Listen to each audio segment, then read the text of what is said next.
You got a sweaty Rasmus in the kitchen. And what do? Well, you make wonton soup. That's what. So any great wonton soup needs a great broth. And what I'm going to start with is a liter of chicken broth, 30% less sodium by Campbell's. I filled that pot with all the liter of chicken broth, and then I filled it up the rest of the way with cold water. And you're probably wondering, what's lurking in the depths of that chicken broth? Well, one of the ingredients that I found in Chinatown, I had to make a special trip to Chinatown today, and I got this, which is a suspiciously wrapped, it's a paper wrapped product, covered in Chinese writing, and it says Best Scented Bone Tea by the Hong Chong Tai Tea Company from the People's Republic of China. And it's actually a fermented tea. It's an authentic black tea. Anyway, really cheap, but it should be great. And another secret ingredient that I had to get from Chinatown was this right here. Dried shrimp. They look and smell like the sea. And if you go to a big Chinatown, like Vancouver Chinatown, San Francisco Chinatown, you'll see shop fronts. They just have barrels of these, like open barrels full of dried shrimp of various sizes and different varieties.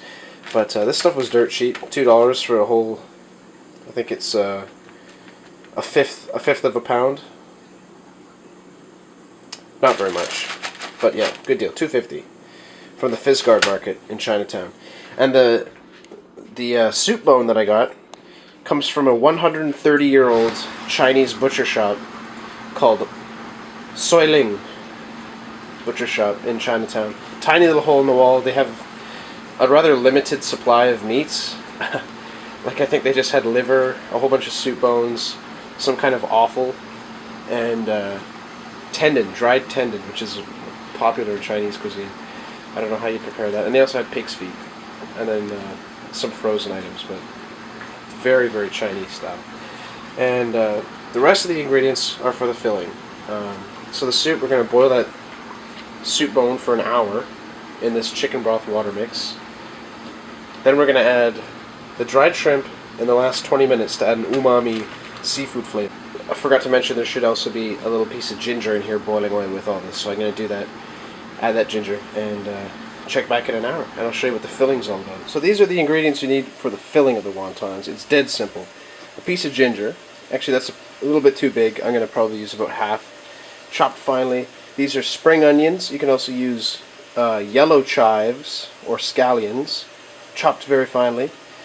This is 150 grams of ground pork, soy sauce, rice vinegar, sesame oil, and rice wine. And then it's just going to be a pinch of salt and pepper, and I've also got some shrimp meat defrosting. I had fresh shrimp, but I mean they overnight in the fridge and they went bad, so I had to run down to the store and get some frozen, and it's just defrosting right now. And then once you're ready, you just mix it all together, and you want to whip it so it turns very, very fine, almost like a paste. I'll show you in a minute. So there's everything chopped and added. You can see the shrimp, green onion or spring onion, and the pork way at the bottom.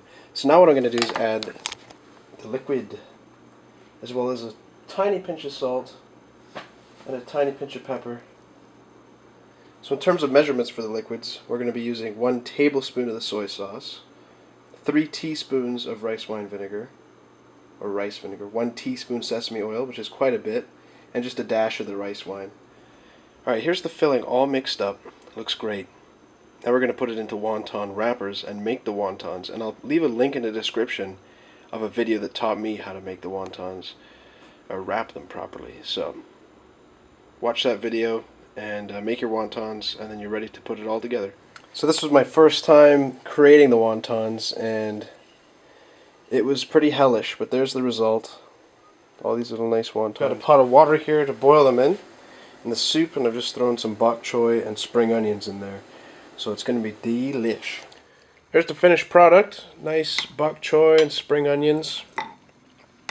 And beautiful wontons. Looks honestly better than anything I could find at a Chinese restaurant here. So it's going to be good. Hope you guys make it at home. I'll catch you next time.